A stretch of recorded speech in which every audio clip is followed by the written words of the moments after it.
2021 인천 물순환 포럼 드디어 마지막 세션입니다. 제5세션은 물순환 국제협력과 시민사회고요. 좌장으로는 이정수 한강유역 네트워크 상임 대표님께서 역할을 해주시겠습니다. 총 3개의 세션과 6분의 토론으로 진행되도록 하겠습니다. 그럼 마이크를 이정수 대표님께 넘기도록 하겠습니다.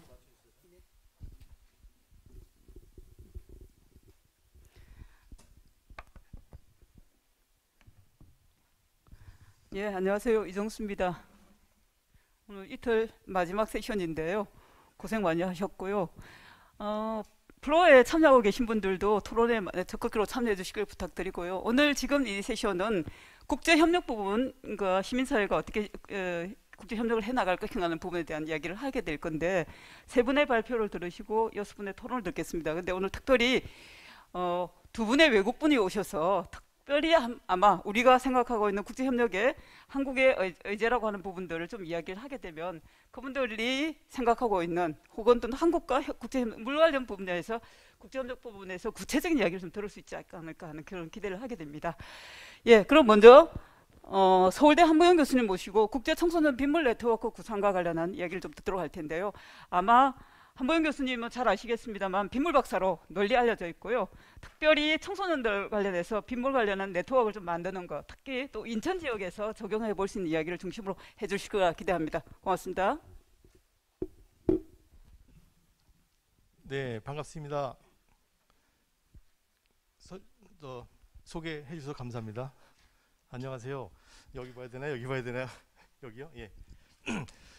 저는 뭐 빗물 박사 한무영이라고 하고요. 오늘 말씀드리는 거는 좀 그 국제 빗물 청소년 네트워크를 만들자는 건데, 뭐 둘째 날 마지막 세션이라 재미없을 것처럼 보이시겠지만 그런 분을 위해서 제가 좀 재밌게 만들었습니다. 그래서 혹시 뭐 교수가 뭐 저런 얘기하냐 뭐 이런 식으로 얘기할지도 모르지만 하여튼 좀 지루하시니까 그렇게 한다고 이해를 해주시면 감사하겠습니다.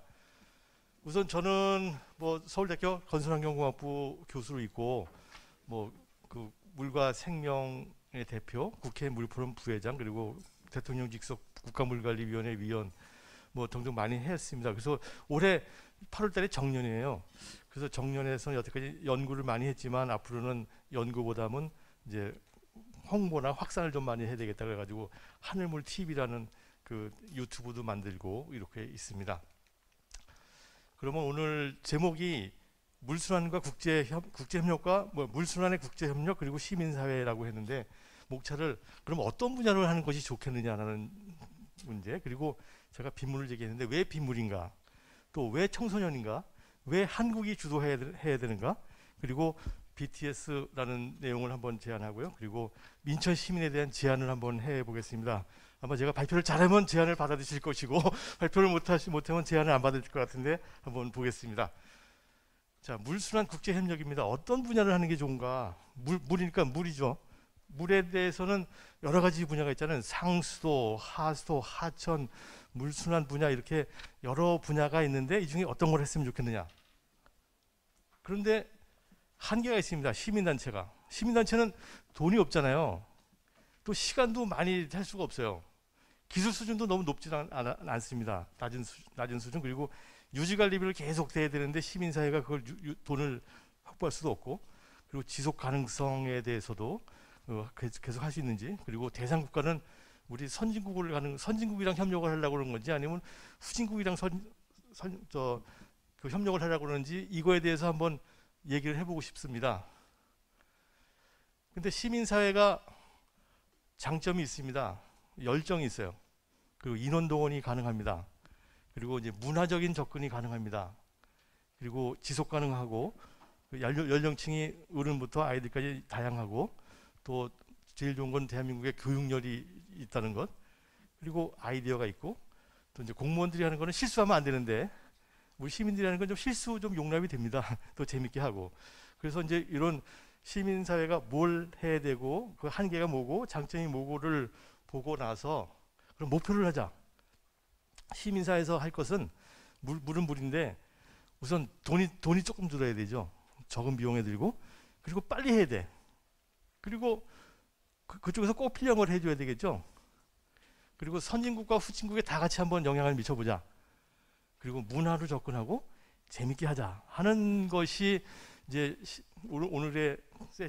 지금 세션의 주제, 국제 협력과 시민사회의 역할에서 저런 목표를 하면 되지 않겠는가 이렇게 생각을 합니다.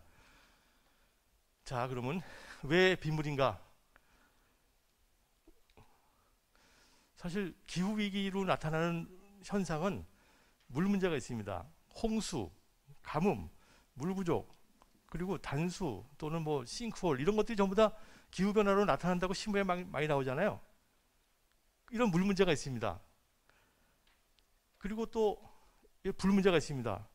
폭염이 있고 산불이 있고 적조 미세먼지 이런 것들이 있는데 그렇잖아요. 기후위기라고 이런 게 막 나타나잖아요.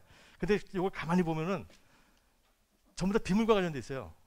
첫 번째 건 비가 안 와서 그렇고, 홍수는 비가 많이 와서 그렇고, 그리고 단수일 때 빗물을 모아둔 게 있었으면은 그 단수 때 그 물 가지고 화장실 용수나 비상 용수를 쓸 수 있고, 싱크홀은 지하 수위가 떨어져서 이렇게 싱크홀이 생기는 건데 지하수 퍼쓰는 것만큼 빗물을 집어넣으면 된다. 그러면 저런 문제 없어지지 않겠느냐. 그래서 이런 물 문제에 대한 해결책은 빗물이라고 볼 수가 있고, 또 불 문제에 대한 해결책도 막 더울 때 소나기 오면 시원하잖아요. 그래, 물이 시원하게 해주는 거예요. 그리고 산불, 호수가 있으면 불이 건너가지 못하니 군데군데 물구덩이가 있으면 된다. 물구덩이를 만들고 거기다 빗물을 집어넣자. 이런 식의 새로운 아이디어입니다. 지금은 뭐 기후 위기니까 탄소 때문에 그러니 탄소를 줄이자고 하지만, 그래서 2050까지 한다고 하지만, 그때는 제가 죽은 다음에 일어날 일을 위해서 내가 돈을 투자하고 시간을 투자해야 되느냐? 우리는 당장 올해 있을 폭염과 올해 있을 장마에 대한 대비를 좀 해줘야 되는데 탄소는 너무 먼 얘기입니다. 그래서 이 빗물을 잘 관리한다면 이런 폭염 문제도 해결할 수 있고, 잠시나마 최소한 우리 집 앞마당은 해결이 됩니다. 그리고 빗물도 모아두면 홍수를 방지할 수 있다. 그래서 이제 결국은 빗물에 대한 생각을 하는데, 빗물 버릴 것인가 모을 것인가 이렇게 질문하면은 모든 사람이 모아야 된다고 얘기합니다. 그렇지만 당신 집에서, 당신 사무실에서, 당신 학교에서 빗물을 모읍니까? 그러면 안 하는 거예요. 목표는 맞는데 실제로 안 하고 있는 이걸 어떻게 할 것이냐, 이것이 바로 시민들이 해야 될 일이 아닌가 이렇게 생각합니다. 자기 학교에 있는 홈통에다가 빗물 저금통을 만드는 것, 이런 것들이죠. 자, 그럼 이제 왜 청소년인가입니다. 왜 제가 타겟을 청소년으로 했느냐? 우선 뭐 그레타 툰베리가 얘기했잖아요. 우리 앞으로 우리 세계를 왜 어른들이 망쳐놓느냐, 뭐 이런 식으로 얘기를 하는 거 보면은 2030 학생들이 우리가 살 곳인데 어른들이 좀 잘 만들어줘야죠. 우리가 살 곳인데 뭐 빚만 잔뜩 주면 안 되지 않느냐, 뭐 이런 식으로 생각을 하고, 또 저는 이랬습니다. 빗물에 대해서 홍보를 많이 했는데 나이 드신 분한테 얘기하면은 마치 끄떡끄떡하면서 그 다음부터는 또 금방 잊어버려요. 다 안 해, 절대로 안 해. 그런데 제가 소녀딸이 있는데 소녀딸한테 소녀딸이 학교에서 뭘 하나 배우면은 엄마 아빠 뭐 저 할아버지 할머니 외할아버지 할머니 다 같이 걔를 신기하게 보면서 걔를 따라하고 이러거든요. 그러니까 우리 손녀딸이 할아버지 왜 이렇게 물을 많이 써요? 막 이런 식으로 하면 그냥 집안이 전부 다 그 비상에 걸려가지고 물을 적게 씁니다. 이와 같은 그런 사례가 있으니 어린애들한테 가르쳐주게 되면 6명, 10명한테 전파가 될 수 있다는 그런 것. 그래서 가성비가 높다고 그럽니다. 그리고 아이들이 하는 것은 다 들어주려고 그러잖아요. 우리 대한민국 교육률 때문에. 그리고 애들한테는 재미있는 교류가 가능하기 때문에 젊은이를 타겟으로 하자 하는 게 두 번째입니다. 근데 왜 한국인가? 왜 빗물 청소년 한국이 이니시애티브를 잡아야 되느냐? 자, 이제 이거 피라미드고 어디 글을 썼는데 글도 좀 우리 책에다 넣으라고 그랬더니 안 넣었는데요. 이제 위아래 그런 노래 아세요? 위아래. 근데 그때 노래가 막 유행할 때 칼럼을 썼는데 그 가수 그 걸그룹이 요새 인기가 시들어지니까 제가 글을 좀 잘못 썼다 생각을 하지만 이제 위아래 위아래 위아래라고 이렇게 춤추는 게 있는데요. 이걸 보겠습니다. 자, 피라미드가 있는데 그 위가 선진국에는 소득 수준이 높지만 인구 수는 작습니다. 밑에는 소득은 낮지만 인구가 많은 거예요. 전 세계의 분포를 보면 이렇게 되는데 우리가 선진국을 볼 것이냐, 위를 볼 것이냐, 아래를 볼 것인가? 기술이죠. 첨단 기술을 가는 게 이제 선진국이죠. 근데 저는 첨단 기술을 막 하다 보면은 선진국에서 가만히 있느냐 이거죠.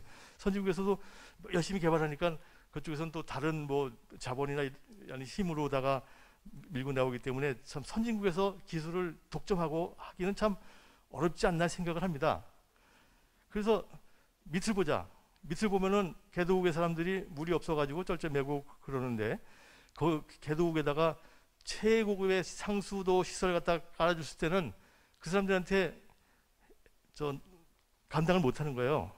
그래서 그렇지만 대한민국이 중요한 점은 대한민국이 앞서 나가는 점은 저만 해도 6.25 직후에서 태어나가지고 굉장히 배고픈 경험을 가지고 있었고 그리고 아주 어렵게 살았던 경험도 있고 또 요새처럼 첨단으로 해서 세계 10대 무역국으로 있어가지고 그것도 다 보고 그랬으니 우리는 위아래를 다 볼 수 있다. 한국에서는 위아래를 다 볼 수 있는 그런 장점이 있는데 다른 선진국 어디도 이런 포텐셜이 없습니다. 선진국도 없고 후진국도 없고 다만 오로지 한국만이 위도 보고 아래도 보다. 그래서 저는 생각에 그 어려운 위의 기술 가지고 뭐 하지 말고 밑에 기술을 가자. 이거 소위 말하는 적정 기술이죠. 적정 기술을 가되 대한민국이 잘하고 있는 IT를 접목시켜 가지고 예를 들어서 빗물 탱크를 수백 개를 깔아놓은 다음에 별건 아니죠. 근데 이걸 IT를 가지고 관리를 하는 거를 거기서 연습을 한다면은 선진국이 하지 못했던 걸 우리가 할 수 있는 것이 아닌가 그런 생각을 해서 이제 위도 보고 아래도 보고 해서 IT를 이용해서 밑에서 다 연습한 다음에 위로 갈 수 있는 그런 포텐셜을 가지고 그런 걸 얘기하고 싶습니다. 근데 대한민국에 왜 물관리를 잘 할 수 있느냐?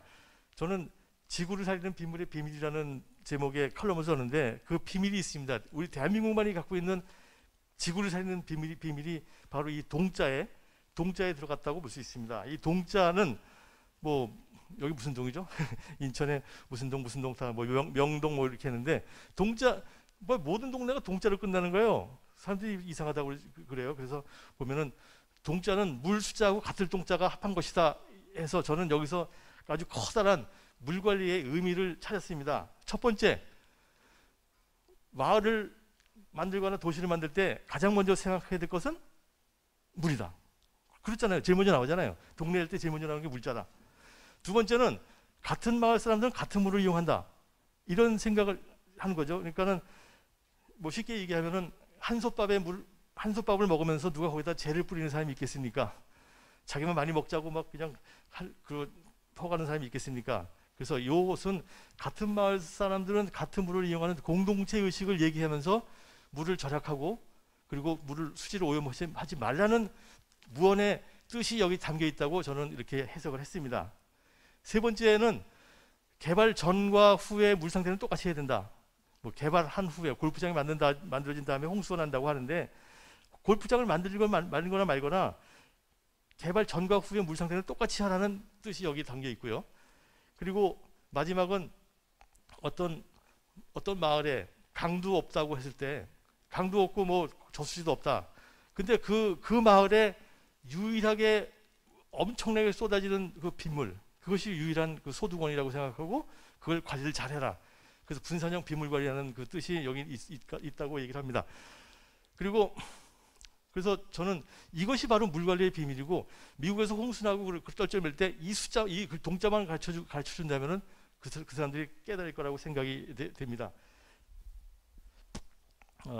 예. 근데 실제로 뭐 진짜 그런 사례가 있냐 이렇게 얘기하시는데 경복궁에 가면은 커다란 연못 두 개가 있습니다. 경회루지가 있고 향원정지가 있는데 여기서 사람들은 여기서 뭐 그냥 술 먹고 연회하고 하는 걸로만 알고 있지만 저는 여기에 동자의 철학을 실현한 거라고 볼 수 있습니다.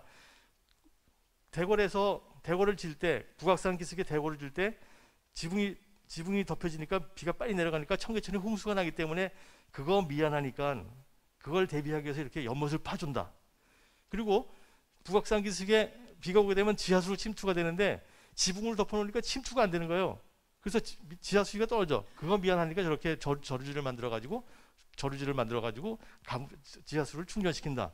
그리고 불이 났을 때 금방 끌 수 있게 하고, 그 다음에 아름다운 그 경치로다가 뭐 사람들이 연회도 하고 뭐 이런 거니까 저는 이것이야말로 동자 철학의 실현이고, 경복궁만이 아니라 시골에 있는 오래된 사찰 그리고 대갓집에는 다 연못이 있더라는 거예요. 그래서 이것이 우리나라 선조들의 노블리스 오브리지, 그 있는 사람이 자기의 책임을 다하는 것이 바로 우리 동자 철학의 실현이고, 이렇게 만든 도시가 있는가, 유럽의 사람들이 이렇게 했느냐, 중국 사람이 이렇게 했느냐 봤을 때 그런 데가 별로 없습니다. 그래서 내가 이 동자를 가지고 중국 사람한테 물어봤어요. 우리 이 동자가 이런 뜻이 있는데 아냐고 그랬더니 자기는 저 동자는 자기 동굴할 때 쓰는 동자라고 하고 잘 안 쓴다고 그러더라고요. 그래서 우리가 물 관리에 대해서는 우리한테 좀 배워야 되겠다, 이런 식으로 얘기를 합니다. 저걸 만들어 놓으니까, 저 시설을 만들어서 우리 하루 사람이 행복하고 자연이 행복하고 우리 후손이 행복한, 모두가 행복한 홍익인간형 물관리가 여기서 실현이 됐다고 이렇게 억지로 연결을 합니다만은 말은 되는 거 아니겠습니까? 실제로 이런 그 동자의 철학이 들어가 있는 데가 있습니다. 광진구의 스타시티, 2003년에 설계를 해서 2007년에 입주를 시작을 했고 지금까지 14년 동안 계속 살고 있는데, 며칠 전에 가봤더니 아직까지 잘 쓰고 있더라고요. 개발 당시부터 비물 시설을 만들어서 전 세계 사람들이 찾아오기도 하고 외국의 교과서에 실리기도 하고, 또 저를 이거 설명 좀 해달라고 비즈니스 티켓으로다가 초청도 하고 그러는데, 안타깝게도 대한민국에서는 아무도 이걸 레퍼런스를 안 합니다. 이상하죠? 왜 그럴까? 진짜 잘 되고 있고. 그래서 저도 혹시나 해서 또 가봤습니다. 그랬더니 관리비 중에 공공수소료를 봤더니 한 달에 200원밖에 안 내는 거예요. 15년이 지난 지금도. 그렇다면 진짜 성공한 건데 왜 대한민국에서 이걸 안 할까 걱정이 좀 되고 있습니다. 그래서 이제 국회 부의장님을 모시고 환경부 높은 분 모시고 가서 알려드렸는데도 불구하고 아직까지 안 움직이고 있고, 이 옆에 스타시티 빗물 이용도는 중학교 국어교과서에 나온 그런 사진이고, 그리고 많이 나왔습니다. 하여튼 한번 궁금하시면 한번 보시고 저랑 같이 한번 가서 스타시티 보시면 좋겠습니다. 그렇지만 그럼에도 불구하고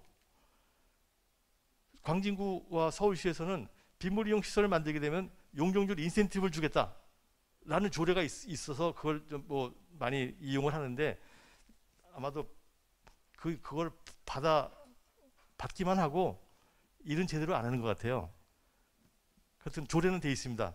그래서 이게 서울시 같이 생기는 와플인데, 광진구 스타시티는 요 하나의 와플의 한 셀입니다.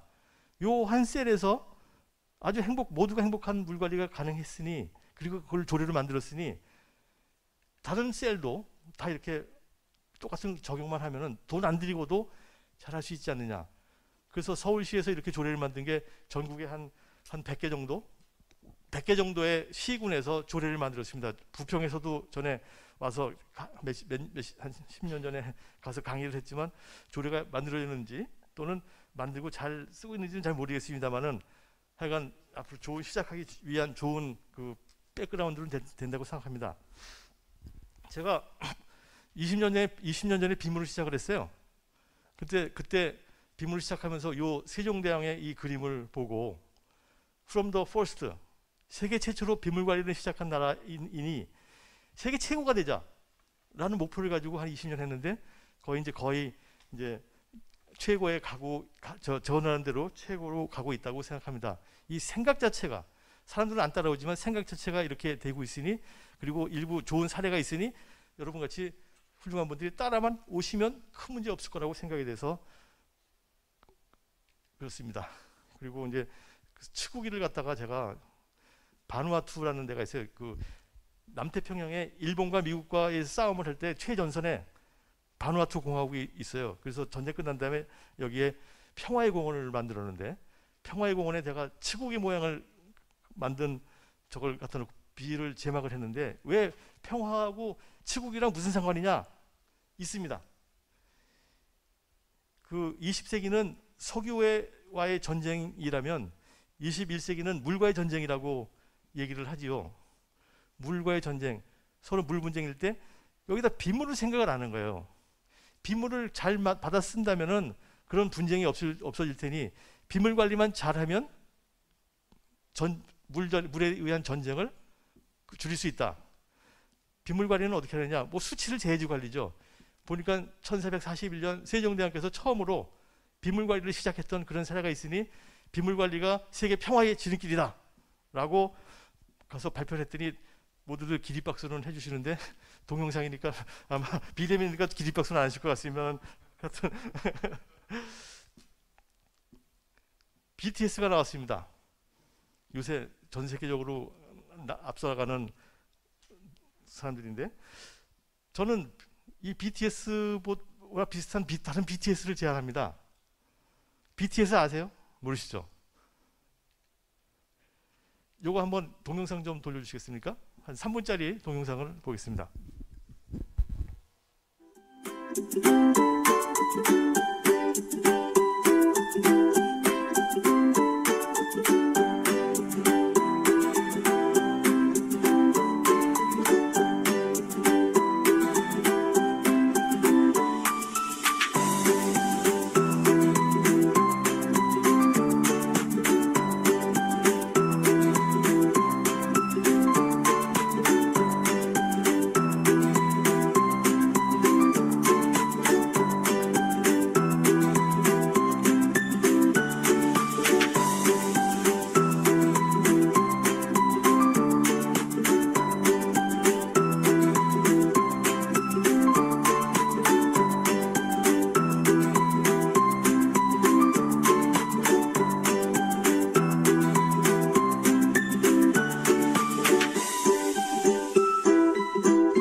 BTS가 바로 이렇게 이제 기후 위기가 있는데 그것을 해결할 수 있는 방법이 바로 빗물 관리를 잘하는 것이다.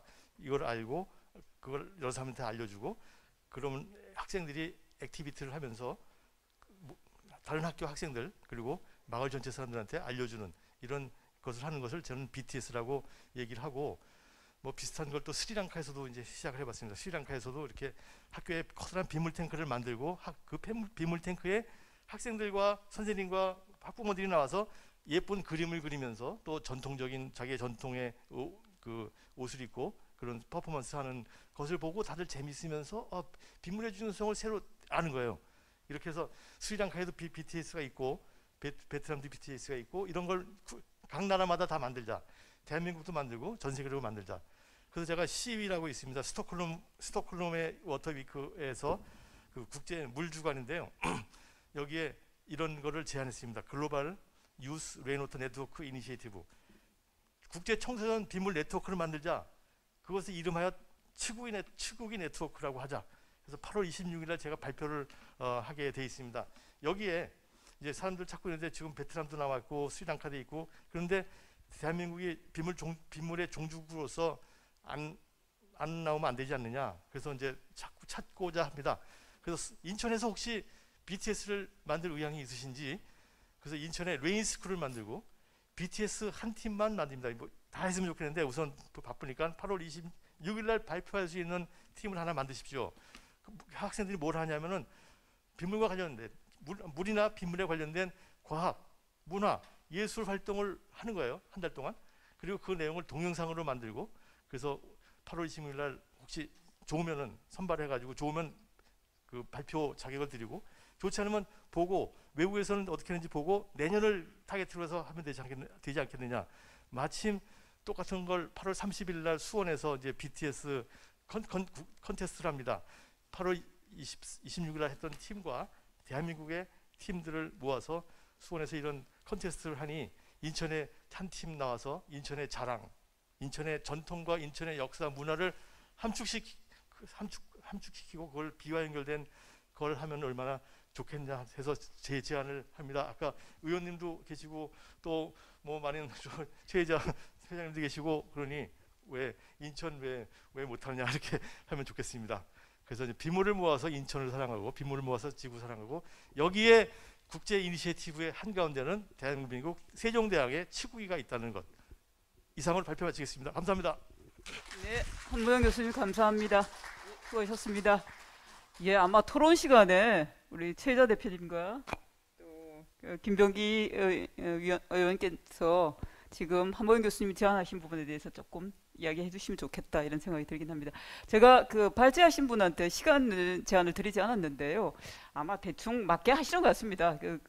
한무영 교수님도 25분 정도 하셨는데 김윤희 국장님 20분 정도 해주시면 좋을 것 같습니다. 예, 부탁합니다.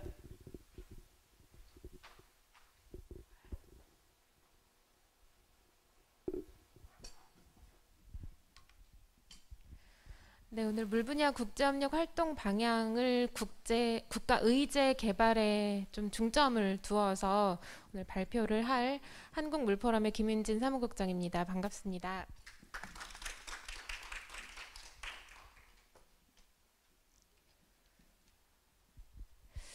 네, 여러분 국제협력이라고 하는 것을 딱 떠올리시면 어떠한 그 단어나 혹은 어떠한 내용이 떠오르시는지 모르겠습니다.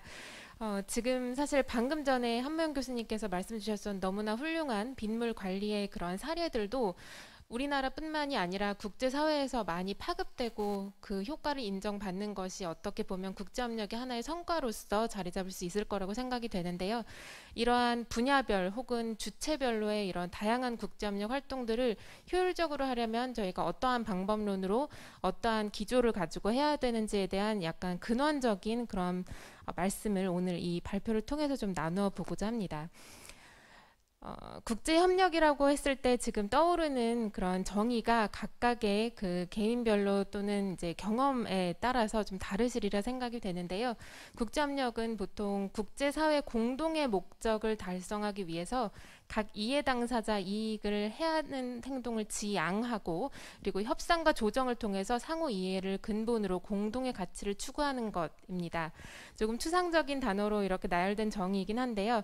다시 한번 말씀드리면 국제협력이라고 하는 것은 두 가지의 펄포스가 있다고 말씀드릴 수가 있을 것 같습니다. 첫 번째는 지구촌 공동의 목표를 향해서 함께 무언가를 추구해 나가는 것. 그것이 각각의 주체별로의 이익에 조금 그 맥락이 맞지 않는다 하더라도 그것을 윈윈할 수 있는 그러한 전략으로서 새롭게 만들어서 각각의 이익도 추구하면서 동시에 공동의 이익을 추구하는 것. 한마디로 말해서 상생을 말하는 겁니다. 이 물 분야 국제협력이라고 하는 것은 큰 틀에서 국제협력 하위 단계에 있긴 하지만 특성을 가지고 있죠. 방금 말씀드렸었던 공동의 목표라고 하는 것이 바로 UN 프레임워크 하에 있는 2015년부터 시작이 됐었던 SDGs와 관련이 있습니다. 국제사회 공동 목표인 기후위기 대응 그리고 SDG 6 물과 위생 6 이외에도 사실 물과 관련된 의제는 모든 다른 의제와 관련이 있습니다. 이 세부 목표를 달성하기 위해서 국제사회의 다양한 이해 당사자의 의견을 개진하고 또 논의, 조율하고 그 과정 내에서 각각의 이익, 정치적인 이익도 있고 또 산업적인 이익도 있을 수 있겠습니다. 이러한 부분들을 함께 추구해 나가는 그 활동을 국제협력이라고 말씀드릴 수 있겠습니다. 자, 그렇다면 한국의 물관리 경험 모두 가장 관심이 있으신 부분일 것이고 오늘 오신 인도네시아, 케냐의 그 공무원 분들께서도 오늘 제가 언급을 할 한국의 물관리 경험과 의제의 개발 그 과정을 통해서 서로 또 정보를 주고받을 수 있는 그런 계기가 되었으면 하는데요. 한국의 물관리 경험은 기본적으로 가장 우리가 자랑스럽게 생각하면서도 특성을 가지고 있는 것이 압축 경장 성장으로서의 기반에 위에 있습니다. 그 기초와 함께 그것이 원동력이 되었었던 모든 다양한 경험들을 가지고 있고 그 짧은 기간 안에 물관리를 굉장히 성공적으로 수행한 나라로 인정받고 있는 상황입니다. 현재는 ICT 기반의 스마트 물관리 기술 그리고 과학기술에 근거한 다양한 기술들을 또 짧은 기간 안에 많은 부분 발전을 시켜서 우리 물관리에 적용을 시키고 있는 상황이고요. 이러한 것들을 현재도 지금 추진 중에 있긴 하지만 정책과 거버넌스에 함께 접목을 해서 통합물관리와 유형물관리 체제를 함께 만들어가는 그러한 물관리의 역사를 키워드로만 간단하게 정리를 좀 해볼 수 있습니다. 이러한 역사를 말씀드리는 이유는 물 분야 국제협력의 한국형 모델이라는 것을 우리가 어떻게 파급을 시킬 수 있을 것인가에 대한 그런 고민에서 시작이 됐습니다. 물과 위생을 통해서 지속 가능한 달성이라는 그 전 세계 보편적 가치 달성에 이바지하면서도 개발도상국의 빈곤타파라는 근본적 문제 해결 시사점을 제공할 수 있는 그러한 한국형 모델을 만드는 것이 우리 국제협력의 미션이라고 할 수 있을 것 같은데요. 한국적이면서도 또 국제사회 안에서 보편적인 국제 담론 그리고 규범을 제시할 수 있는 이 주도적인 국제협력의 모델을 앞으로 만들어 나가는 것이 우리의 과제라고 할 수 있겠습니다. 방금 말씀드렸던 것이 왼쪽의 도형 안에 지금 표현이 되어 있고요. 이러한 것들을 위해서 현재 담론화되어 있고 또 많은 부분 실행되고 있는 것을 4가지 정도 꼽아보자면 유형물관리 체제 수립과 운영에 해당되는 부분, 유형물관리와 선도 국가와 교류를 굉장히 적극적으로 해나감으로써 한국 노력과 그리고 구체적인 실행 방안의 연구에 해당되는 부분 앞으로 해나가야 될 사안입니다. 물관리 정보화 체계, 스마트 물관리 그리고 드론과 같은 최첨단 기술을 활용해서 기술 혼합형의 그러한 물관리를 해오고 있었는데요. 이러한 부분들이 개발도상국의 눈높이 과학기술 교육으로서 제공이 되어야 한다는 점이 국제협력 활동의 또 키가 될 수 있습니다. 물관리 경험, 압축 성장 토대의 다양한 경험들을 함축시켜서 신속한 경제 성장을 위한 물관리 중요성에 논거를 제시해 주는 것. 어떻게 보면 통합물관리의 성장에 그것을 확산시켜 주는데 가장 필요한 그러한 부분이라고 할 수 있을 것 같습니다. 이러한 모든 단계를 거쳐가는 동안 다자간 기구와 공동과제 추진 협업을 함으로써 우리나라의 경험 전파 그리고 그 과정에서도 무엇보다 세계 물 문제를 함께 이해하면서 우리의 역사의 가장 큰 숙제인 통일 후에 물관리 방안까지도 모색해 나갈 수 있는 것이 국제협력의 큰 비전과 미션을 포함한 내용이라고 말씀드릴 수 있겠는데요. 우리나라의 국제협력을 이렇게 단순화시킬 수는 없겠지만 이 물 분야에 해당되는 부분은 두 가지 정도의 계기로 나뉠 수가 있다고 볼 수 있습니다. 첫 번째는 세계 물포럼이라는 큰 다자 간의 회의를 저희가 유치함으로써 다양한 부분들이 좀 바뀌었고요. 두 번째는 2018년에 정부 조직법 개편이 되면서 물관리 통합이 되면서 다양한 부분이 또 바뀌게 되었습니다. 첫 번째 그 섹션에 표현되어 있는 것이 바로 세계 물포럼 이전인데요. 아무래도 부처별 개별 사업들이 물관리에 지속적으로 파편적으로 이제 운영이 되어 왔었습니다. 그 당시에 각 부처별로 굉장히 노력을 많이 해서 다양한 성과를 또 이뤄내기도 했었습니다만 이게 부처별로 각 부처 안에서의 관리하고 있는 그 부분에 대해서만 중장기 계획을 세우고 또 국제협력을 추진하였던 것 때문에 아무래도 통합적인 그러한 그 비전과 전략을 세우지는 못했었던 상황입니다. 또한 그 민간에서도 양자 계약이나 ODA 사업 위주의 지표가 국제협력의 성과 지표로 인식이 되어 있었습니다. 정량적 성과만이 지표로 인식이 된 거죠. 국제회의에 참석을 하는 것도 지속적인 후속 활동이나 담화를 담보하지 못한 상태로 일회성에 그치는 경우가 많았습니다.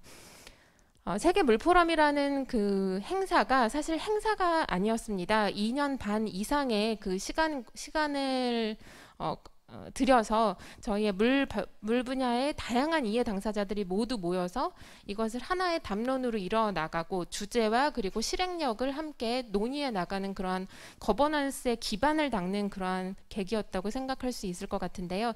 2015년에 개최가 되었고 그러한 그 협력 과정을 통해서 다부처 협력이라는 것이 어떠한 것인지 조금씩 경험을 해 나갈 수 있었습니다.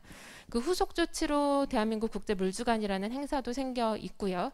그래서 2015년은 다행히도 행운의 그런 계기일 수도 있겠지만 국제사회에서도 밀레니엄 디벨롭먼트 골스가 끝나고 SDGs를 발표하는 그러한 시기가 되어서 UN 프레임워크 안에서도 국가 간 협의체를 통해서 이 공동 목표 설정의 하위 다자 간 외교 그리고 국제협력 활동 기반을 모든 국가에 요구를 하는 그러한 시기가 되기도 했습니다. 이러한 것들을 기반으로 해서 2018년에 환경부가 국토부의 모든 물관리에 해당되는 부분을 가지고 가면서 물관리 일원화가 시행이 됐고요. 그러한 기반에 걸쳐서 우리가 과연 이 국제협력이라는 것을 이제는 종합적으로 어떠한 전략을 수립해서 나가야 하는지에 대해서 현재 고민하고 있는 상황입니다. 보시면 국토부와 환경부가 굉장히 많이 나뉘어져 있었던 조금 그 산하 기관들이나 아니면은 섹터별로의 다양한 그 기관들이 함께 국제협력을 수행해 왔었는데요. 지금 현재로서는 어느 정도 환경부 쪽으로 많이 리스트업이 되어 있는 상태입니다. 저희가 지금 제 개인의 생각을 말씀드리는 건 아니고요. 이 발표 내용의 대부분의 많은 내용들이 지금 수년간 이 국제협력이라는 것을 어떻게 정의하고 또 어떻게 실행을 해야 되는지에 대한 고민을 이 전문가분들께서 많이 모여서 토의를 해주셨습니다. 환경부 주도로 했고 저희 한국물포럼에서도 많은 부분 지원을 했었는데요. 이러한 국제협력이 전략적으로 또 종합적으로 시행이 되려면 어떻게 해야 되는가? 첫 번째가 바로 의제 개발이라는 것이 키워드였습니다. 자, 그렇다면 의제라는 것은 무엇일까요? 여기 이제 뭐 캠브리지 사전에서 찾은 것도 원론적으로 좀 찾아 놓기는 했는데요. 무엇보다 물관리에서 중요한 이 정책적 변화를 위한 기조, 한마디로 어떻게 보면 비전이라고 말씀드릴 수 있겠습니다. 어떠한 것을 추구해 나가는 것, 물 관리로 인해서 이 국제사회에 던질 수 있는 그리고 우리가 각각의 개개인 개별적으로 수행하고 있는 국제활동의 궁극적인 목적을 말할 수 있겠습니다. 이 국제협력 의제 기능이라고 말씀드리자면 두 가지 정도로 함축될 수 있는데요. 정책 결정자, 공공 정책 결정의 기준으로 작용을 할 수 있고요. 우리나라를 대표하는 정부 기관 그리고 전문가의 국제협력 활동 시에 그 어떠한 상위 단계의 그런 기조로 사용할 수가 있겠습니다. 국제협력 의제 기능의 활성화 조건으로 말씀을 드리자면 아무래도 물 분야의 속성상 정부가 주도하는 그러한 정책 이기 때문에 국제협력은 정부, 공공기관 그리고 학계, 시민단체, 민간기업의 다양한 의견을 수렴을 해야 되지만 정부가 반드시 이것의 실행력과 신뢰를 담보하고 가야 합니다. 네, 분야별 의제와 국가 의제 이렇게 두 가지로 나눴는데 이것은 지금 현재 환경부 주도로 시행을 하고 있는 그 의제 개발의 과정을 잠시 보여드리기 위해서 삽입한 슬라이드입니다. 오른쪽에 보시면 그림을 하나 넣었는데요. 지난 1년 동안 저희 환경부 주도 한국물 포럼 주관으로 해서 만들어낸 책자입니다.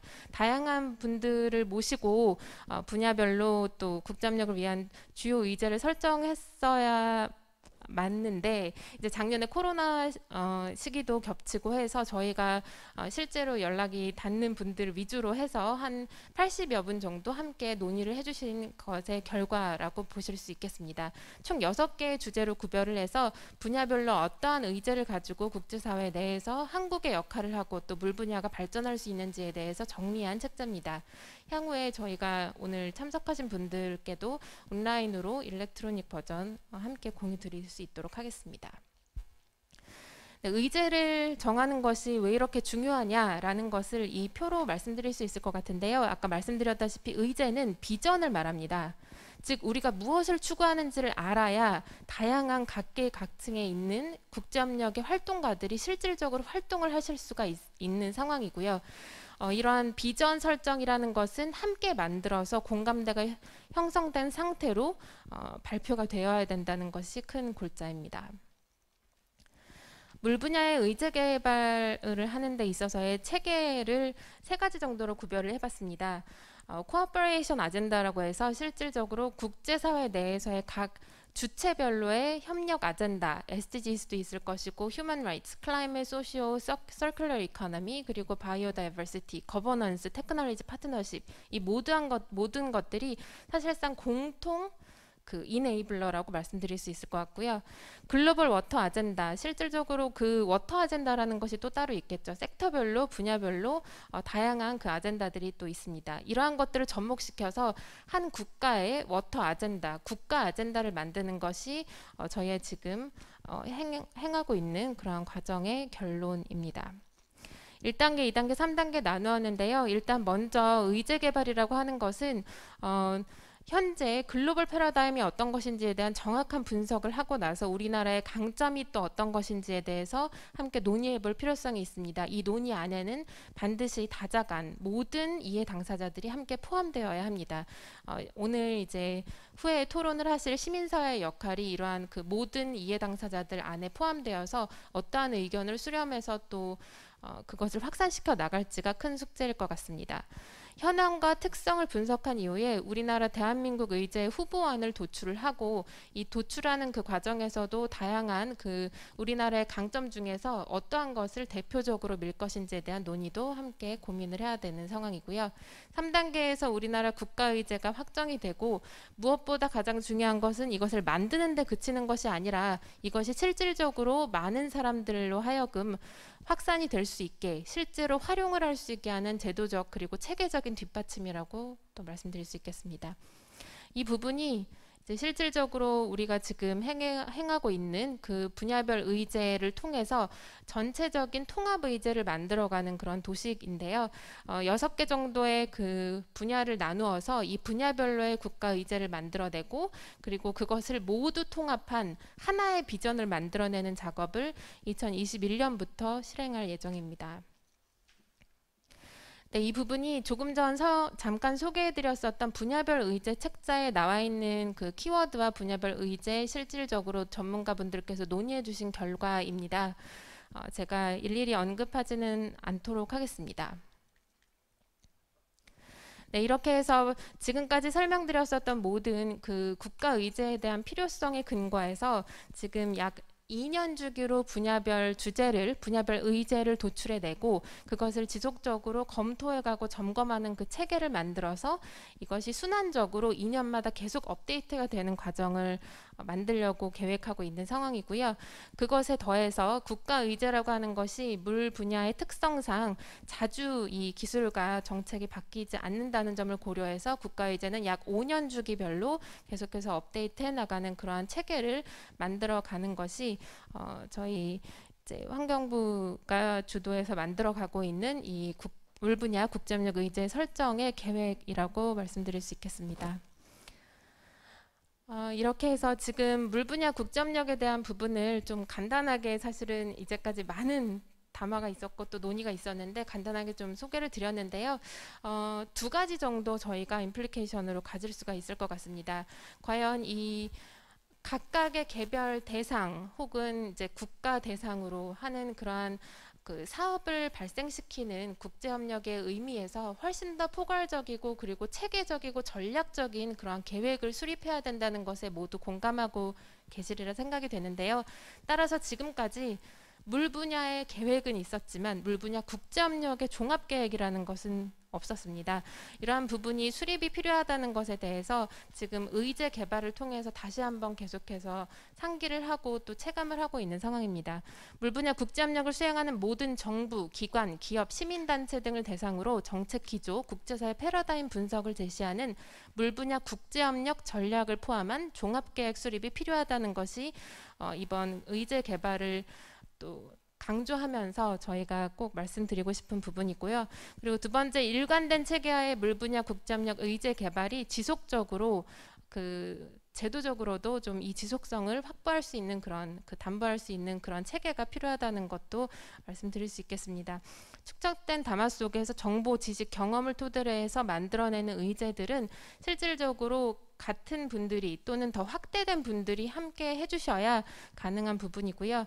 무엇보다 소외되는 대상 없이 이 국제협력 거버넌스 구축을 이러한 과정을 통해서 의제 개발과 그 종합 계획을 수립하는 과정을 통해서 구현해낼 수 있어야 물 분야 국제협력에서의 선도 국가로서의 입지를 다질 수 있다고 생각합니다. 네, 제가 말씀드린 그 내용 안에 모든 것이 포함되지 못했겠지만 이 물 분야 국제협력을 하는 데 있어서 각각의 개인과 기관 그리고 국가들이 함께 이러한 전반적인 그 종합계획을 수립하는 데 있어서 앞으로도 더욱더 많은 의견 주시면 저희 한국물포럼이 비록 큰 부분에서의 작은 그 지원 역할을 하고 있지만 다양한 부분에서 의견 수렴하는 데 큰 지원을 좀 하도록 하겠습니다. 이상입니다. 고맙습니다. 예, 감사합니다, 김준희 국장님. 우리가 국제협력 국제협력 관련한 의제 세팅 과정에서 이제까지와 달리 이제 그 예당사자들의 참여하는 과정에 물론 이제 그 국가 의제가 완전히 세팅된 건 아닙니다만 그 과정에 대한 부분들에 대한 설명을 주셨고요. 그게 많은 분들이 참여하고 계신 걸로 알고 있습니다. 그래서 아마 그 지금 국가물관리 기본 계획이 수립됐고 그 이행 과정에서 국제협력과 관련돼 있는 기본 계획을 수립해야 되는 이행 부분이 남아 있습니다. 그 부분이 이제 이후 이제까지 해왔던 그 세팅 과정에서 논의됐던 부분들을 구체화시켜서 계획을 수립하는데 한국물포럼이 역할을 하지 않을까 그런 기대를 하게 되고요. 토론에서 조금 더 구체적인 이야기들 좀 진행될 수 있었으면 좋겠다 싶습니다. 예, 다음은 국제개발협력 관점에서 물 관련 재난관리와 성주류화 주제로 JH 서스테인의 김혜주 연구원님, 네, 20분 부탁합니다.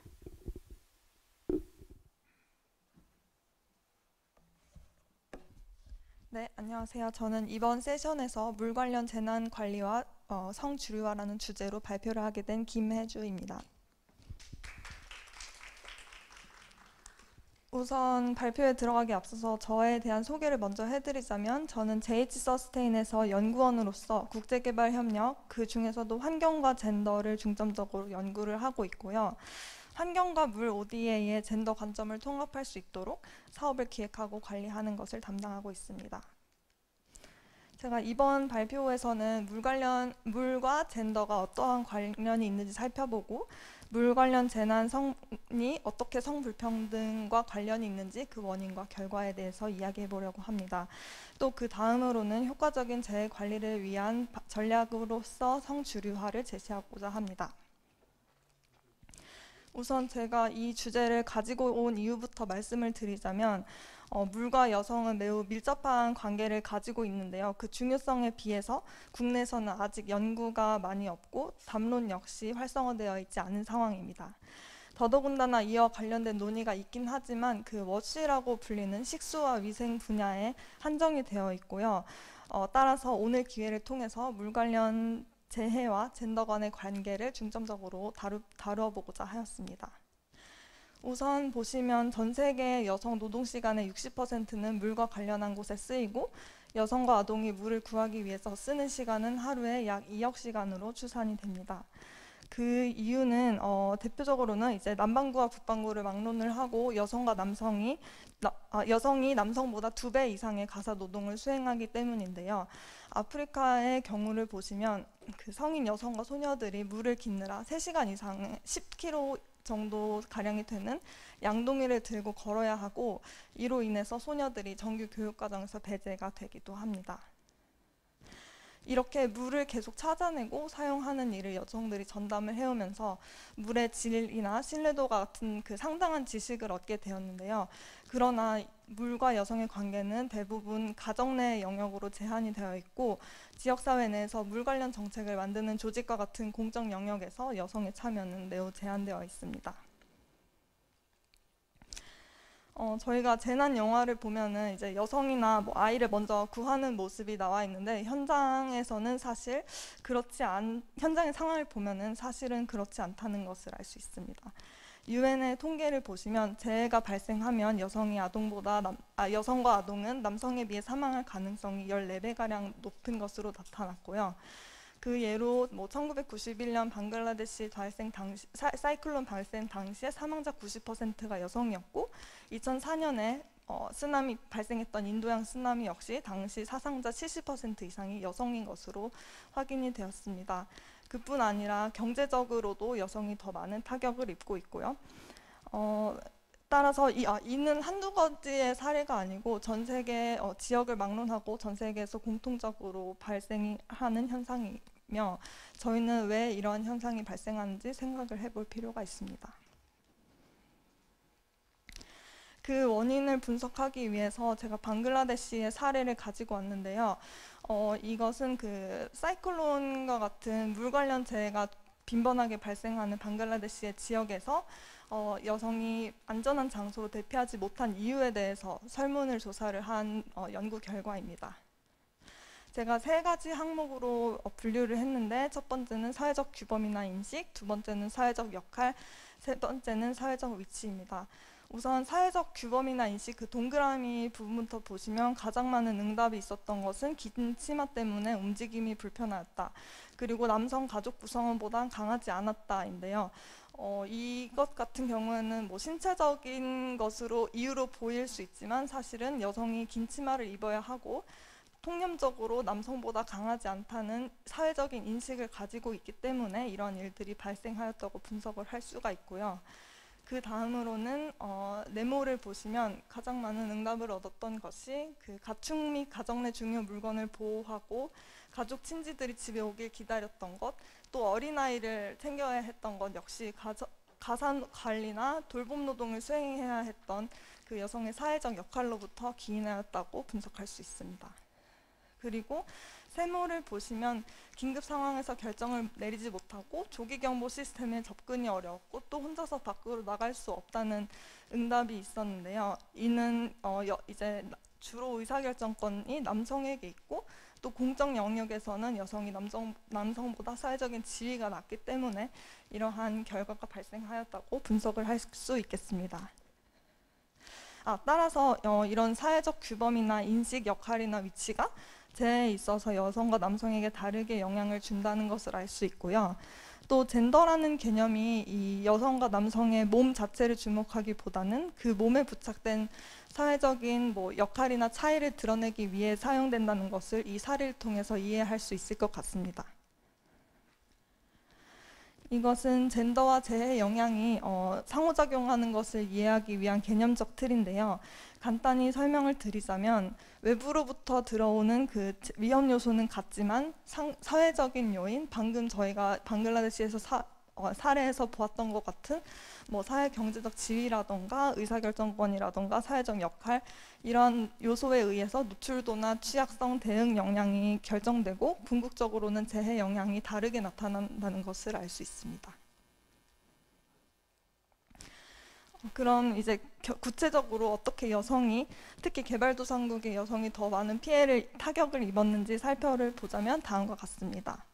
우선 신체적으로 정신적인 타격 역시 여성이 더 많이 받고 있는데요.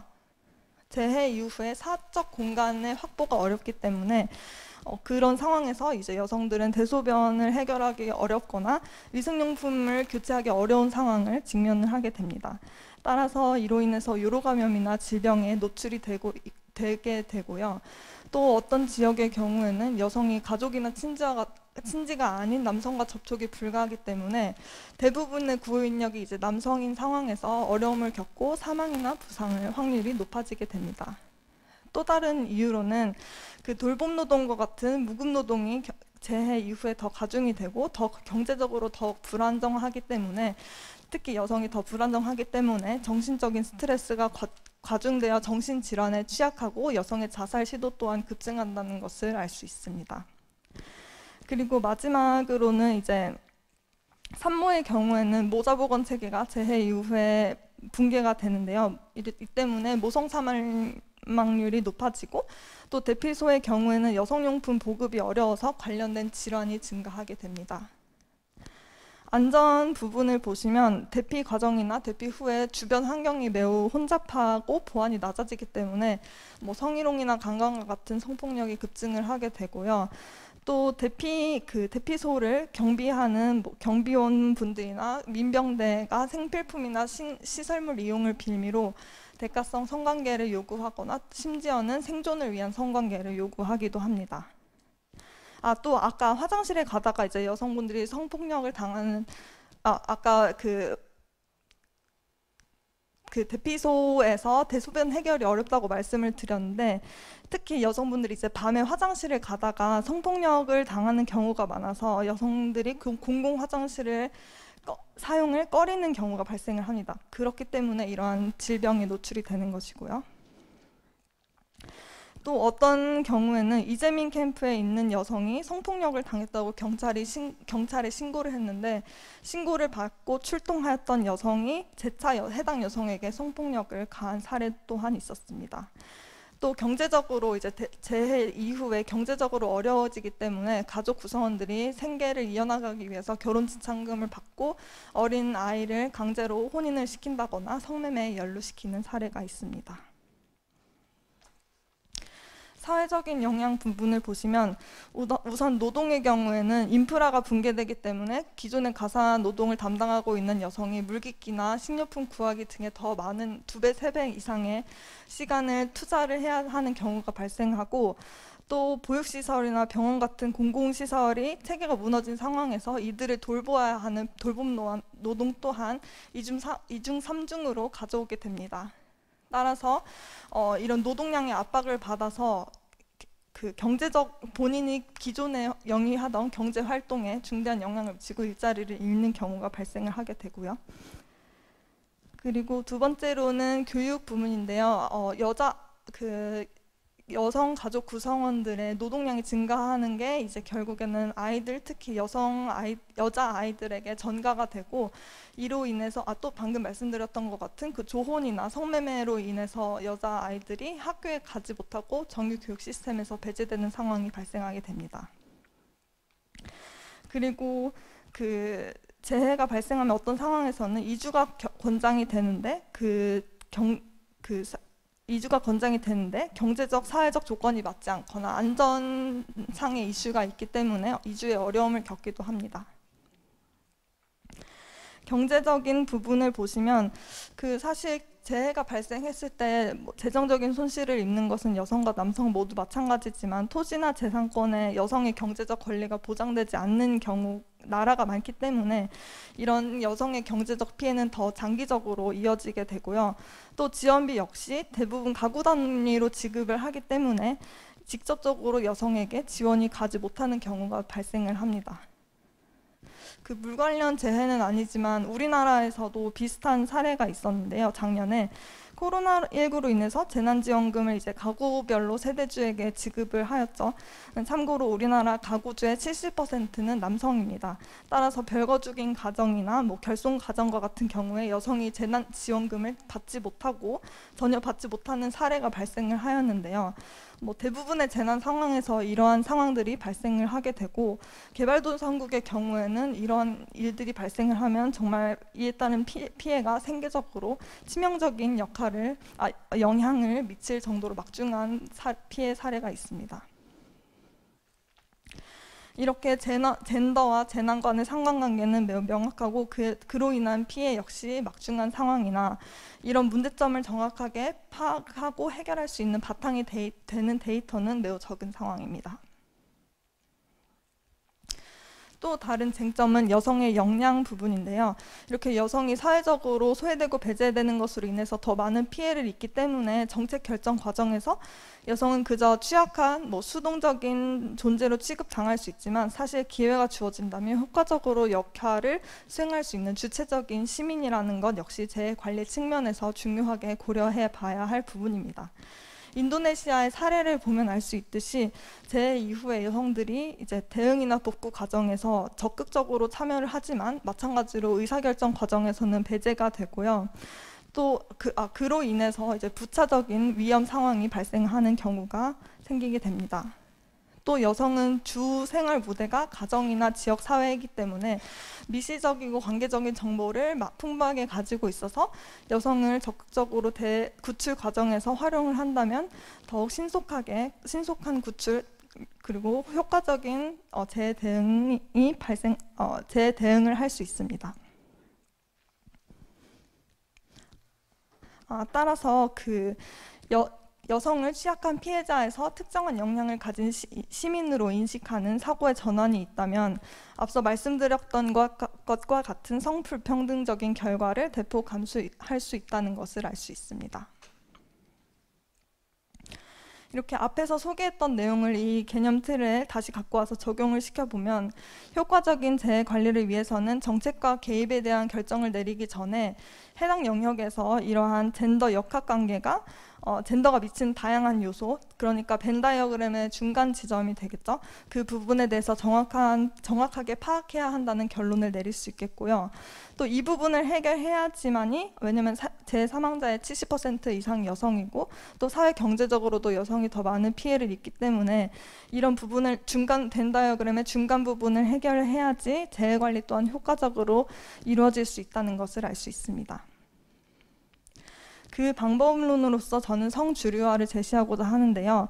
우선 성주류화에 대한 개념부터 말씀을 드리면 여성을 정책 대상으로 하는 그 여성 정책을 뛰어넘어서 일반 정책까지도 젠더 관점에서 바라보고 분석하고 그 영향이 성불평등하지 않도록 목표하는 것이 성주류화라고 보시면 됩니다. 따라서 프로젝트를 예로 들면 디자인부터 계획, 시행, 모니터링 및 평가 단계까지 모두 이런 성주류화적인 접근을 가지고 진행이 되어야 하고, 지역마다 분야마다 이슈는 각기 상황이 다르겠지만 주요하게 고려해야 할 사항은 정치적 불평등, 가정 내 불평등, 법적 지위나 자격 차이, 경제 부분의 성별 분업, 그리고 노동 부분의 불평등, 여성에 대한 폭력, 성차별적인 사고와 관습 태도가 있겠습니다. 그 성주류화라는 개념을 조금 더 성주류화에 대한 이해도를 높이기 위해서 어떻게 이런 개념이 제시가 되었는지부터에 대해서 간단하게 설명을 드리면, 우선 20세기에 개발협력이 활성화될 당시에 공적 시스템 자체에서 여성이 배제가 되어 있다 보니까 개발을 진행하면 할수록 성불평등이 심화가 되고 여성의 빈곤율은 높아지는 현상이 발생하게 되었습니다.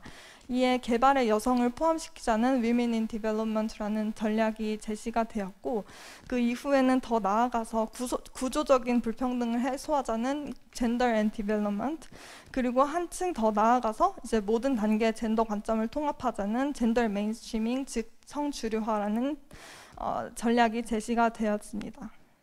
여기서 한 가지 짚고 넘어갈 것은 성주류화라고 해서 단순히 여성을 수혜자로만 상정하고 정책이나 개입을 진행한다는 것은 아닙니다. 한 가지 사례를 예로 들면은 이제 재해에서 사회적 인식이나 규범으로 인해서 남성이 사망하는 경우도 있는데요. 남성이 강해야 한다는 이런 사회적인 믿음을 가지고 본인이 원치 않더라도 앞장서게 되는 경우가 있습니다. 이를 맨박스라고 부르는데 성주류하는 이런 맨박스를 해소하고 긍정적인 남성상 혹은 긍정적인 여성상을 제시함으로써 사회적인 인식이나 규범을 바꾸는 것 모두를 포함한다고 볼 수 있습니다.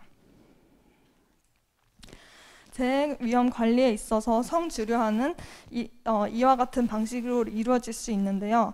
계획, 예산 수립, 시행, 그리고 모니터링 및 평가까지 개입의 모든 단계에서 성주류화 접근 방식을 사용해야 하고 또 재해 예방, 대비, 대응, 복구까지 전방위적인 차원에서 이루어져야 합니다.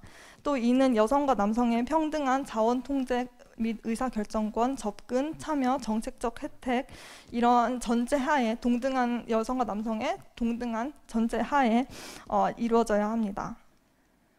따라서 성주류화 재해위험 관리라는 그 톱니바퀴가 돌아간다면 효과적인 재해 관리와 성평등 실현이라는 두 가지의 톱니바퀴가 유기적으로 맞물려서 돌아갈 수 있게 되는 것입니다. 이를 위해서 현 단계에서 우선적으로 선행되어야 할 부분들이 몇 가지 있는데요. 우선 현재로서는 그 데이터 수집에 있어서 성별 분리가 거의 되어 있지 않은 상황입니다.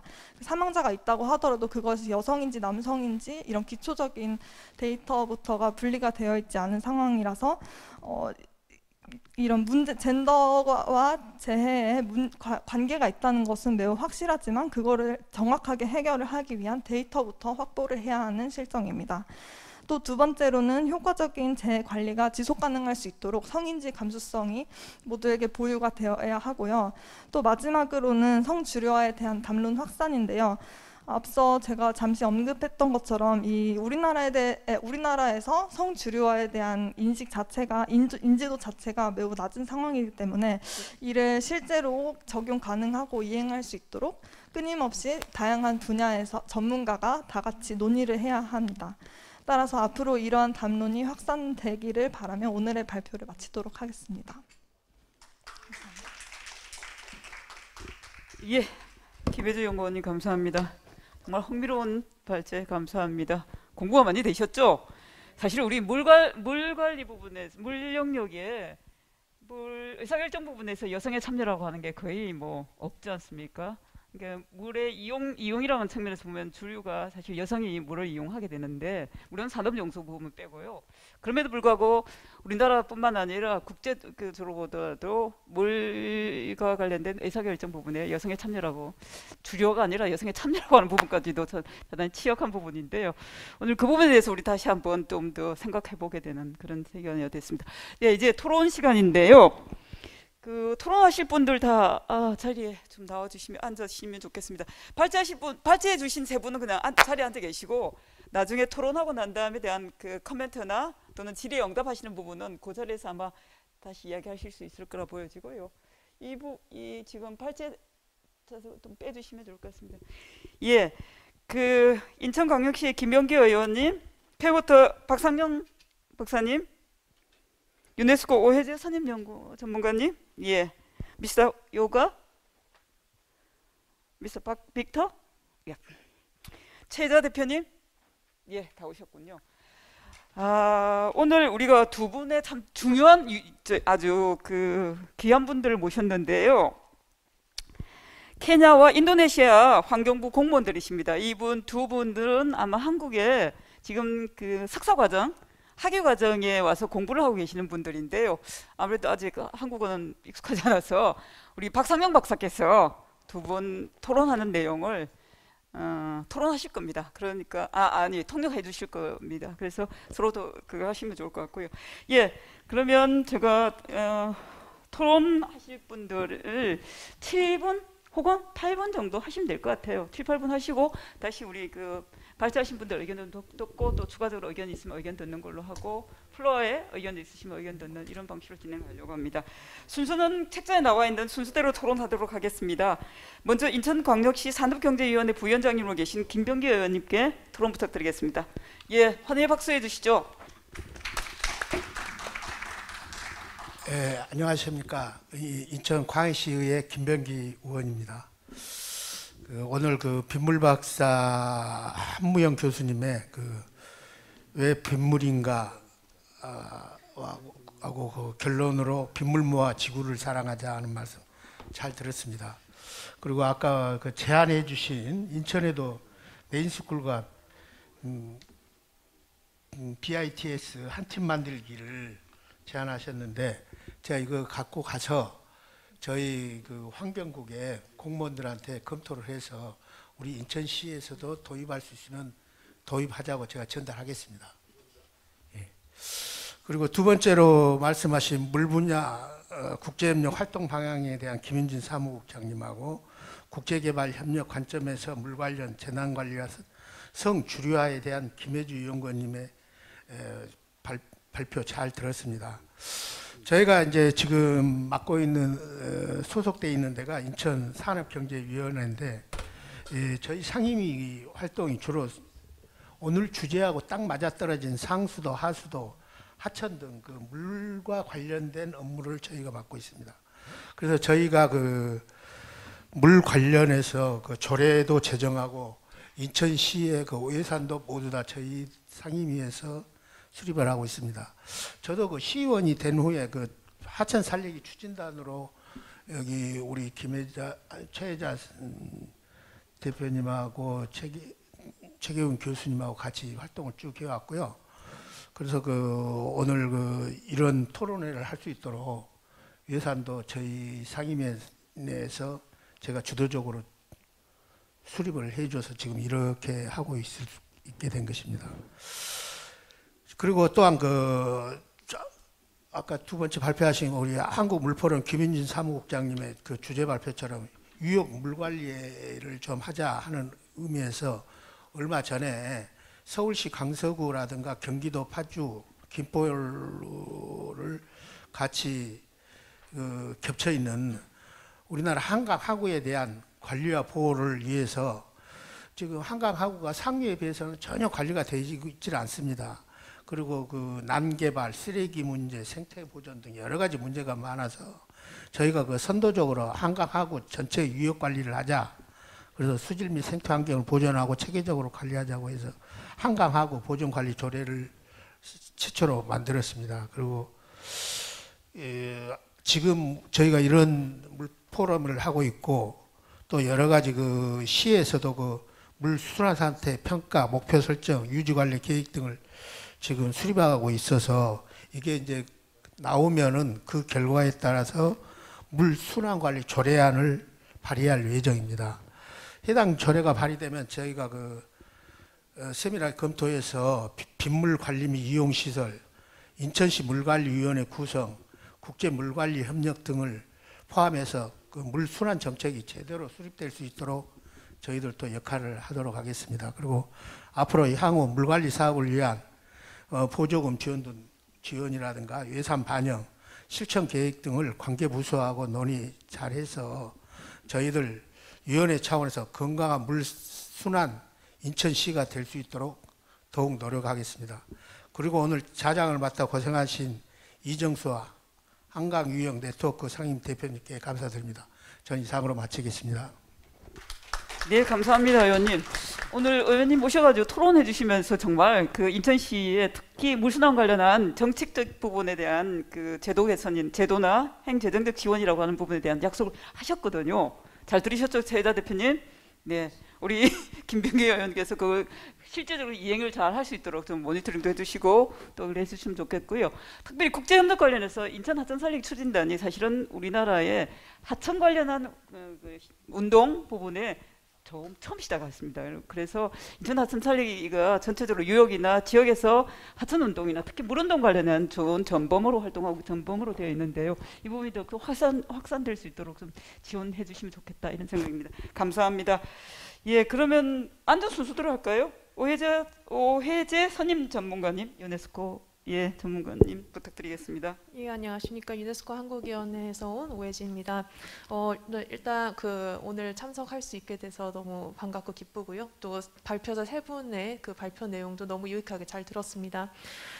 아무래도 전문가분들께서 또 많은 좋은 얘기를 해주셨는데 저는 기본적으로 조금 이제 아무래도 제가 유네스코와 관련된 업무를 진행하는 사람이다 보니까 좀 유네스코의 어떤 전반적인 사업이나 전략 동향에 대해서 좀 전반적으로 말씀을 드리면서 발표 내용과 좀 연계해서 코멘트를 좀 드리면 어떨까 싶습니다. 우선 사실 이제 제가 말씀드릴 부분은 아무래도 김윤진 사무국장님께서 또 의제 설정과 관련된 얘기를 해주셨는데 그런 부분과 좀 밀접하게 관련이 있지 않을까 싶고, 하지만 다른 발표자 분들의 내용과도 굉장히 많이 연결이 되어 있는 부분이라고 생각을 합니다.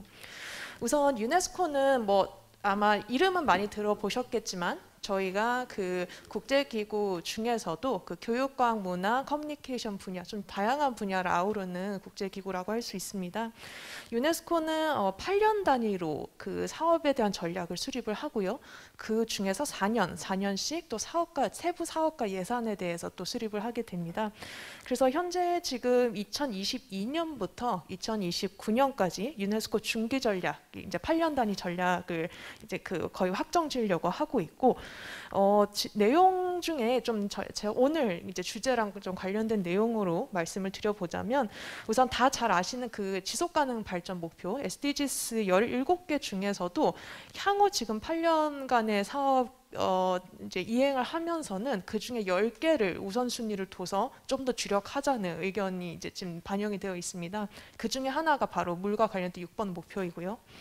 그리고 이제 유네스코 사업 전략에서 가장 중요한 부분 중에 하나가 이제 글로벌 우선순위, 보통 priority에 대해서 이제 좀 많은 얘기를 하고 있는데, 그게 항상 나오는 얘기가 성평등과 아프리카 부분입니다. 그래서 이제 젠더 이퀄리티랑 프라이어리티 아프리카 두 가지가 굉장히 중요하게 강조가 되고 있고, 지금 이제 차기 전략에서 또 강조되는 거는 이 우선순위와 관련해서 또 우선순위 그룹, 그러니까 프라이어리티 그룹을 또 새로이 좀 강조를 하고 있습니다. 그래서 프라이어리티 그룹에는 소도서 개도국, 보통 이제 약어로는 시즈라고 저희가 보통 얘기를 하는데, 기후 변화에 가장 취약한 작은 섬나라 국가들, 개도국들에 대한 관심에 대해서 좀 많이 얘기를 하고 있고, 또 청년의 중요성, 아까 또 한무영 선생님께서도 말씀을 하셨지만 청년의 역할이 굉장히 중요하다는 것을 계속 강조를 하고 있습니다. 그래서 이제 그런 부분들을 토대로 앞으로 8년간의 사업이 이제 이행이 될 전망이고요. 그리고 또 한 가지는 유네스코가 물 분야에서 중요한 이유는 정부 간 그러니까 물과 관련된 정부 간 위원회를 운영하는 유일한 국제기구가 유네스코입니다. 그래서 정부 간 위원회 이름이 IHP라고 보통 부르는 International Hydrological Program이라는 이제 가장 중요한 거점 프로그램이 있습니다. 그래서 이제 이 IHP 같은 경우는 물 문제 해결을 위해서 회원국들 간의 국제 협력 프로그램을 이제 다루는 곳이고요. 지금 이제 유엔 기구 중에 유엔 워터라고 물 관련 업무를 담당하는 곳이 있습니다. 거기까지 포괄해서 30여 개의 물 관련 국제 기관 단체들을 포괄하는 그런 협력체라고 보시면 되겠습니다.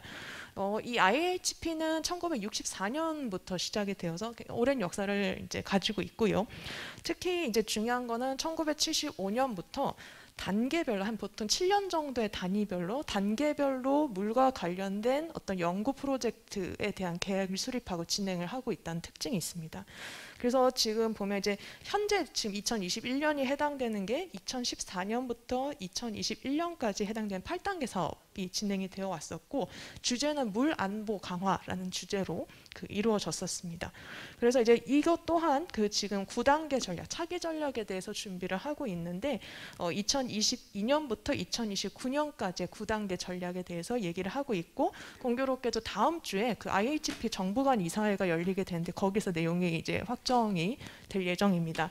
그래서 이제 여기서 좀 더 주안점을 보자면 핵심적으로 다루고자 하는 그런 부분이 이제 4차 산업혁명에 대한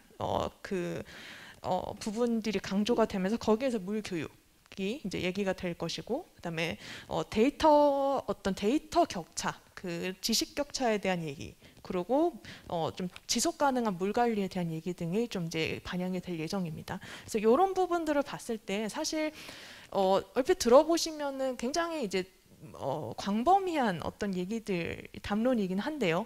그게 어쩔 수 없는 것이 이제 그런 특정 지역이나 특정 국가의 이익을 대변하는 게 이제 국제기구가 아니기 때문에 그렇습니다. 하지만 한편으로는 이제 아까 그 사무국장님께서도 얘기하셨다시피 공동의 가치에 대한 어떤 담론에 대해서는 국제기구가 그런 수많은 합의와 협의를 거쳐서 그걸 확정을 하는 거기 때문에 저희가 활동을 하면서 항상 염두에 둬야 되는 부분이 아닌가 싶습니다. 그래서 일단 유네스코의 전반적인 동향에 대해서는 좀 이렇게 말씀을 드리고 싶고요.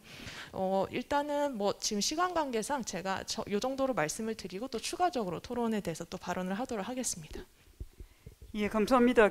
저는 개인적으로 나중에 유네스코에서 지금 7년 동안 2014년부터 2021년까지 하고 있는 전략 부분에 대한 최종 보고서 나오기 전에 작년부터 시작된 이제 코로나 시대 물 안보 관련한 부분이 조금 우리 이제 진행했던 원래 계획하고는 좀 다르게 변환된 사회적 상황이라고 해서 그 부분은 어떤 방식으로 유네스코가 대응하고 이후의 계획들은 좀 어떻게 되는지라는 부분에 대한 이야기를 좀 주시면 우리 아마 김현희 국장님이 하고 있는 지금 우리 국가의제 부분에서도 특히 좀 보완될 부분이 있을 것 같아서 나중에 토론 시간에 조금 더 보완해 주시면 좋겠다 이런 생각입니다.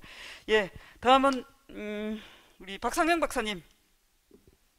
저는 뭐 소개 안 드려도 뭐 잘 하시니까 예, 박상영 박사님 토론 부탁합니다. 예, 고맙습니다. 한국수자원공사 글로벌 본부에 근무하고 있는 박상영입니다.